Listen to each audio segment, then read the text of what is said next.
নিরুপায় সেটা ভিন্ন কথা। ধীর স্থির চিন্তা ভাবনা করে বাপ মায়ের সাথে পরামর্শ করে মাথা গরম করবেন না। কেন? জিদ্দ হন না জিদ্দ না, হাজল হন না জিদ্দন। তৎ করে বললো তালাক, মজাক করে বললো তালাক, হাসতে হাসতে বললো তালাক, তালাক তালাকই। এই জন্য মুখ দিয়ে উচ্চারণ করবেন না। প্রয়োজনে দুটা বকা দিবেন, প্রয়োজনে দুটা মারবেন, কিন্তু তালাক ব্যবহার করবেন না সহজে। তালাক হুমশি খেলে বলবেন, তালাক অত সহজ। সম্মানিত দিনী ভাই বোন, বলছিলাম প্রতিবেশী মিসকিন অল জারিল কুরবা অল জারিল জুনুব, নিকট প্রতিবেশীর সাথে সদাচরণ খুব কঠিন, দূর প্রতিবেশীর সাথে সদাচরণ। মুহাম্মদ সাল্লাল্লাহু আলাইহি ওয়াসাল্লাম বলেন, চারটা জিনিস আছে যার, ইহকাল আছে তার, পরকাল আছে তার। চারটা জিনিস আছে যার, জান্নাত আছে তার, ইহকাল আছে তার, পরকাল আছে তার, সুখময় জীবন তার। এক, আল জারুস সালেহ, ভালো প্রতিবেশী। দুই, আল মারাতুস সালেহা, ভালো স্ত্রী। তিন, আল মারকাবুল হানি, একটা ভালো গাড়ি, সাইকেল, চেন পড়ে না, খালি চেন পড়ে যায়, খালি চেন পড়ে যায়, এটা ভালো না। চার, আল বাইতুল ওয়াসি, প্রশস্ত ঘর, অন্তত মেহমান থাকা ঘরটা বড় করবেন। 4 জন 5 জন 10 জন যেন মেহমান বসতে পারে। চেয়ারম্যান মেম্বাররা বেশ বড় করে মানুষ বসার জায়গা করে, ওইরকম আপনারা করবেন। মেহমানকে খাওয়াতে হবে। আজকে বলে দিবেন মাকে, আম্মা চিন্তা করবেন না, ভাগ্নে আমার খাবে, ভাগ্নি আমার খাবে, বোনেরা আমার খাবে, দুলা ভাই আমার খাবে, আমার বাপের যত আত্মীয় স্বজন আছে সব আমার বাড়াইতে খাবে, আমার মায়ের আপনার যত আত্মীয় স্বজন আছে সব আমার কাছে খাবে। এখন যত লোক আমার বাড়িতে খাবে সবার রুজি আল্লাহ আমার হাত দিয়ে দিবেন, অতএব আমার বাড়িতে বরকত বেশি হয়ে যাবে।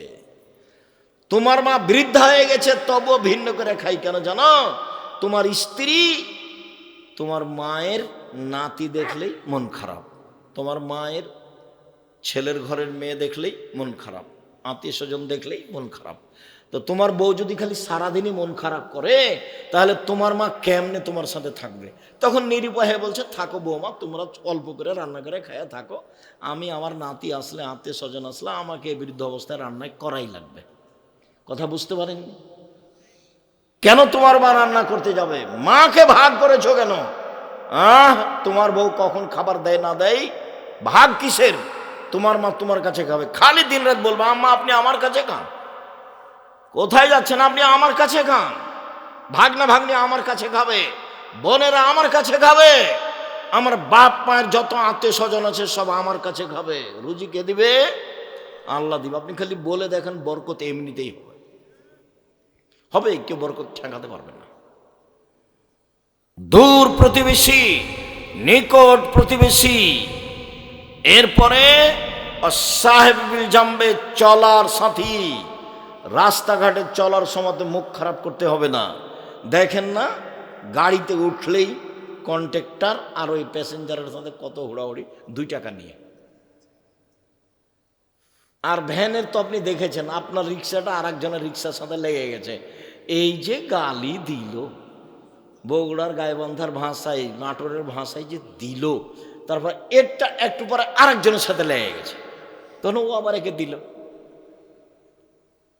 এই আচরণ ত্যাগ করতে হবে, সদাচরণ। আল্লাহ বলছেন, শুনুন, রাসূল সাল্লাল্লাহু আলাইহি ওয়াসাল্লাম বলছেন, আউয়াল খাসমানি ইয়াউমাল কিয়ামাল জারান, বিচারের মাঠে প্রথম বিচার হবে 2 প্রতিবেশীর।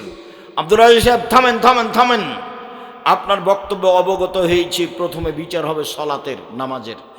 আজকে যে বলছেন 2 প্রতিবেশীর, জি, সালাত হলো কার হক? আল্লাহর। আল্লাহর হকে প্রথম বিচার হবে কিসের? সালাতের। আর প্রতিবেশীর হক, গন্ডগোল, হইচই, মারামারি, এগুলো কার হক? মানুষের, প্রতিবেশীর হক। এটা আল্লাহর কেন হবে? এই ছেলে, বান্দার হক। কি বুঝলে তুমি? প্রতিবেশীকে গালি দাও। 2 ভাই 2 প্রতিবেশী, 2 দল করে। এই এক ভাই ওর স্ত্রীর সাথে গল্প করছে, থাম, সকালে কেমন করে তুই বের হইস, তো রাস্তা বন্ধ করে দেব। তখন কাঁটা দেখে দিয়েছে, ওর বাপ ভাগ করে দিয়েছে ওইদিক ওর ছোট ভাইয়ের এদিকের, তাকে আসতে হবে কোন ভাগ দিয়ে, ওর ভাইয়ের জমি দিয়ে আসতে হবে। তখন সকালে উঠে কি করেছে, কাঁটা মেরে দিয়েছে। দল করো না, বুঝেছ, দল সংগঠন করো না। এগুলো হলো পশু প্রাণীর জীবন, গরু ছাগলের জীবন, কুকুর স্ত্রীগুলোর জীবন, হায়ানার জীবন।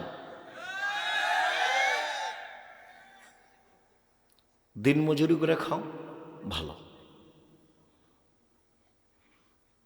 চাকরি করো ভালো, ব্যবসা করো ভালো। আরেকটা পথ আছে, সেটা জায়েজ তবে ভালো নয়, সেটা হলো ভিক্ষা করা।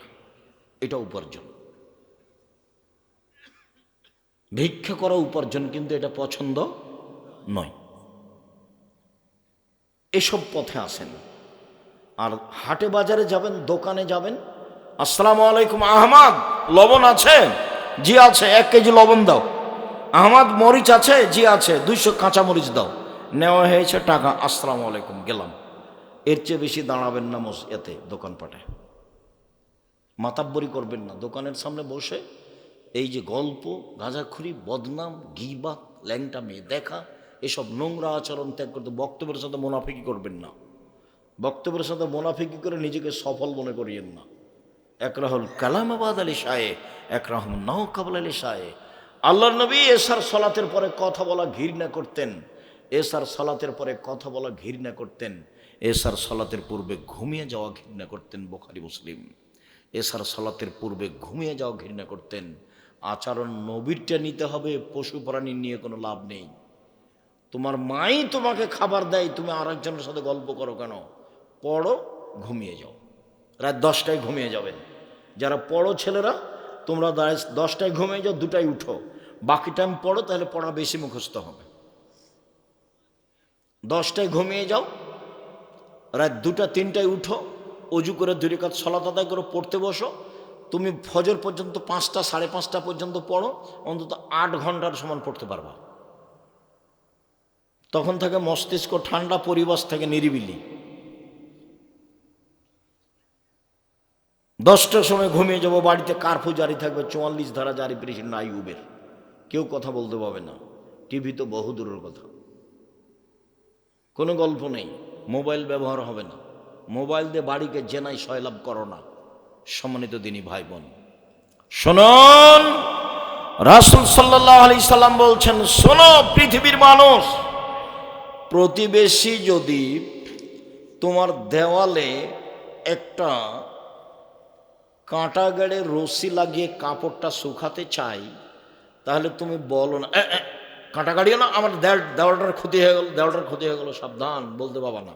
আল্লাহ রাসূল বলছেন, নিষেধ করতে পাবা না প্রতিবেশীকে একটা কাঁটা গেড়ে দিতে। একবারে এইভাবেই এসেছে হাদিস। প্রতিবেশী একটা চাল উঠে ওখানে নিচে রান্না করতে চাচ্ছে, প্রাচীরটা আপনার, আপনি তখন বলছেন না না না না, কালি হয়ে যাবে, কালি হয়ে যাবে, কালি সহ কবরে যায়। এই চরিত্রই খারাপ, এই আচরণই খারাপ, সদাচরণ জানে না প্রতিবেশী কাকে বলে। প্রতিবেশীর সাথে এইভাবে থাকতে হবে, খালি মারামারি, খালি গন্ডগোল, খালি হইচই। আমাকে বলছে, আমাদের এলাকার দেবীনগরের চেয়ারম্যান হলো আমার ক্লাস ফ্রেন্ড, শেষের দিকে বসতো। তো একদিন বলছে, আব্দুর রাজ্জাক, তোদের গ্রামে যে তোদের বাড়ির ওখানে রাস্তা নিয়ে গন্ডগোল হচ্ছে, তো কী করবি? তুই এক কাজ করিস চেয়ারম্যান, তুই আমাদের বাড়ির সামনে যখন রাস্তাটা যাবে না, তখন আমাদের বাড়ির ভিতর এইভাবে ঢুকে যাবে, দিয়ে আবার এইভাবে আস, দেখি কে কিছু বলে নাকি। কোনো সমস্যা নেই, রাস্তা দিয়ে যেতে আমাদের বাড়ি যখন জমির উপরে যাবে তখন এভাবে চলে যাবে, তারপর এভাবে আস, তারপর যাবে। তুই যে এভাবে বলছিস কেন? বলে কোনো সমস্যা নেই, সেই জন্য। তারপরেও যদি মনে করিস যে তাহলে কি করতে হবে, এই যে যারা দায়িত্ব পালন করে অমুক মেম্বার, তাকে জিজ্ঞাসা করিস, যেভাবে হবে সেভাবে করিস। কেন তুই আসবি না? বলে এইসব সামাজিক কথা নিয়ে আমরা যাই না, ও পাতাই তো পড়ি না। প্রতিবেশীর সঙ্গে গন্ডগোল, আমি জীবনে কোনোদিন মানুষের প্রতিশোধই নিইনি। যার যা মনে লাগে সে সুন্দর করে গালি দিয়ে নেই, মন ভরে, বদনাম করে নাই, কোনোদিন প্রতিবাদ করার প্রয়োজন মনে করিনি। যা মন যা লাগে বলুক, যা করার লাগে করুক, প্রতিশোধনই না, প্রতিবাদও যায় না, প্রতিশোধনই না, প্রতিবাদও যায় না। ওর পিছনে পড়ি না, বদনাম করি না। মাথাতে ওকে তো আমি বড় মনেই করিনি, তো আমি কি দিয়ে তার বদনাম করব? ওতে আগে চলে গেল, ওটাতে আমার মাথাতেই নাই, তা আমি তার বদনাম করব কি দিয়ে? আমি তো হিসাবই রাখিনি, ধর্তব্যই রাখিনি, তো কেন তার দিন বদনাম করব? তার পিছনে পড়া আমার প্রয়োজনই নেই। জীবনে কোনোদিন কারোর পিছনে পড়া আমি প্রয়োজন মনে করি। আল্লাহ তুমি হেফাজত করো, তুমি সর্বশক্তিমান, তুমি সব কিছু করতে পারো। দেখো ছেলেরা, তোমরা দেখো, এইভাবে হুড়াহুড়ি করে মানুষের কাছে জোর করে চাঁদা আদায় করে জাতির জন্য বোঝা হয়ে কি করবা? মারামারি করে, দাঙ্গামা হাঙ্গামি করে, নেতা নির্বাচন করে, মানুষের বিরোধিতা গেয়ে তুমি মোটরসাইকেলে যখন যাও 8টা 10টা মোটরসাইকেল নিয়ে, তখন তোমার চরিত্র তুমি বুঝতে পারো না? তোমার মুখের উপরে কেউ আসলে তুমি তাকে মারবা। এটা কি? তুমি কি দেখাতে চাচ্ছ? তুমি কি মুসলিম সেনাপতি? তুমি কি খালিদ বিন ওয়ালিদ? তুমি কি হিন্দুর বিরুদ্ধে লড়েছ? তুমি কি ইহুদি খ্রিস্টানের বিরুদ্ধে লড়েছ? তুমি কি দেখাতে চাচ্ছ? কিসের সদাচরণ এগুলো? সম্মানিত দিনী ভাই বোন, রাসূল সাল্লাল্লাহু আলাইহি সাল্লাম বলছেন, সে ব্যক্তি মোমেন নয় যার প্রতিবেশী খেয়ে আছে কি না খেয়ে আছে খোঁজ নেয় না। আয়েশা রাদিয়াল্লাহু তাআলা আনহা বলেন, আল্লাহর নবী বলছেন যে জিবরাইল এসে খালি বলে প্রতিবেশীর সাথে সদাচরণ করেন। জিবরাইল এসে খালি বলে সদাচরণ করেন প্রতিবেশীর সাথে। জিবরাইল এসে আমাকে বলে প্রতিবেশীর সাথে সদাচরণ করেন। তখন আমার মনে হলো যে কবে মনে হয় জিবরাইল এসে বলবেন প্রতিবেশীকে জমি ভাগ করে দাও। এইভাবে বুখারী মুসলিমের হাদিস এসেছে। কেমনে প্রতিবেশীর সাথে টিকবেন? মাওলানা সাহেব আরো চলতে পারে না। আমাদের জিজ্ঞাসা করে দেখেন, আমাদের বছর বছর কথা হয় না, বছর বছর কথা হয় না। কি যে করি আমি বুঝতে পারি না। আমি খালি বলছি আপনারা আসেন না জামিয়া সালাফে, আমাকে ডাকেন, এখনই ডাকেন, এখনই চলে যাব। আর আমাকে কোনো লোক দিয়ে ডাকা লাগবে না। মুচি মেথর এসে বলবো আব্দুর রাজ্জাক সাহেব আপনাকে ডাকছে, ঠিক আছে চলে। নিজের ব্যক্তিত্ব দিয়ে 1 মিনিট বাঁচতে আমি রাজি নই, যেমন মাস্ক পরে বাঁচতে আমি রাজি নই। নিজের ব্যক্তিত্ব দিয়ে 1 মিনিট বাঁচতে রাজি নই। ব্যক্তিত্ব বলে আমার কোনো জিনিসই নেই। ভ্যানও যা, গাড়ি তো তা, পায়ে হেঁটু তাই, সমান আছে আলহামদুলিল্লাহ। ব্যক্তিত্বের আমি 0 দাম দিতে রাজি নই। আপনি আমাকে দাওয়াত দিয়েছেন, আপনি 16 আইটেমে ভর্তা আর 32 আইটেমে তরকারি, এতে সাভারে ঢাকায় কত আইটেমে? 16 আইটেমে ভর্তা আর 32 আইটেমের তরকারি। আচ্ছা ও করেছে না, আপনি কালকে নিয়ে যান বেগুন ভাত, বেগুন ভর্তা, আর কিচ্ছু নাই, বা লবণ মরিচ, পরীক্ষা করে দেখেন, আমার কাছে কোনো ভারী নেই এটা। আর কাল কি আচরণ করেছেন আমি আজ ওটা মনে রাখিনি। কতদিন এসে ক্ষমা চাচ্ছে, সেদিন টাকা পয়সা দেওয়া হয়নি তো কষ্ট পেয়েছেন মনে হয়। বলেছে কবে যে টাকা পয়সা দেননি তা তো আমার মনে নাই, কখন যে টাকা পয়সা দিলেন না। এ তো সেদিন কোথা থেকে আসলাম, 1 টাকাও দেয়নি, কোথায় জানি এখন এই বছর। এখনো মনে হয় পরীক্ষা করে। একবার তো পরীক্ষা অনেক দিন আগে করেছিল রংপুরে, তো এখনো করে না কি, হয়তো বা করে, যে দেখি কি বলে। তখন তো পয়সাপাতি হাতে তেমন ছিল না, যদি যে এখনো কোনো পয়সাপাতি ওভাবে আমরা ইনকাম করি না, বাস জামিয়া সালাফে আল্লাহ দেউলিয়া দেউলিয়া। সম্মানিত দিনী ভাই বোন, বলছিলাম রাসূল সাল্লাল্লাহু আলাইহি সাল্লামকে একজন এসে বলছে, আল্লাহর নবী আমি কিভাবে বুঝবো যে আমি ভালো মানুষ? কাইফা আলামানি আহসানতু আসাতু, আমি কিভাবে বুঝবো যে আমি ভালো মানুষ? তখন আল্লাহ রাসূল বলছেন, এজা সামিতা মিন জিরানিকা ইয়াকুনু আহসানা ফাকাদ আহসানতা। আরে শোনো, প্রতিবেশী যখন তোমাকে বলবে ভালো তখন তুমি ভালো। ওয়া সামিতা মিনহুম আসাতা ফাকাদ আসাতা, আর যখন প্রতিবেশী থেকে তুমি শুনবে খারাপ তখন তুমি খারাপ। নেন এবার আমি ভালো, এটা কার উপরে নির্ভর করছে? প্রতিবেশী। এই ভাষা কিন্তু আমার নয়, এগুলো মুহাম্মদ সাল্লাল্লাহু আলাইহি ওয়াসাল্লাম বলেছেন। সে জিজ্ঞাসা করছে, আল্লাহ রাসূল আমি যে ভালো মানুষ এটা আমি কি দিয়ে বুঝবো? বলে কি দিয়ে বুঝবা? প্রতিবেশী যেদিন তোমাকে বলবে ভালো সেদিন তুমি ভালো, প্রতিবেশী যেদিন তোমাকে বলবে খারাপ সেদিন তুমি খারাপ। একজন সাহাবী বলছেন, আল্লাহ রাসূল ইন্না ফুলানাতা তুজগারু মিন কাসরাতে সলাতে হচ্ছে মে সাদাকাতে গায়রুনা তুজি জিরানাহা। অমুক মহিলা বেশি বেশি দান করে, বেশি বেশি সলাত আদায় করে, বেশি বেশি সিয়াম পালন করে, তবে মুখ দিয়ে মানুষকে কষ্ট দেয়।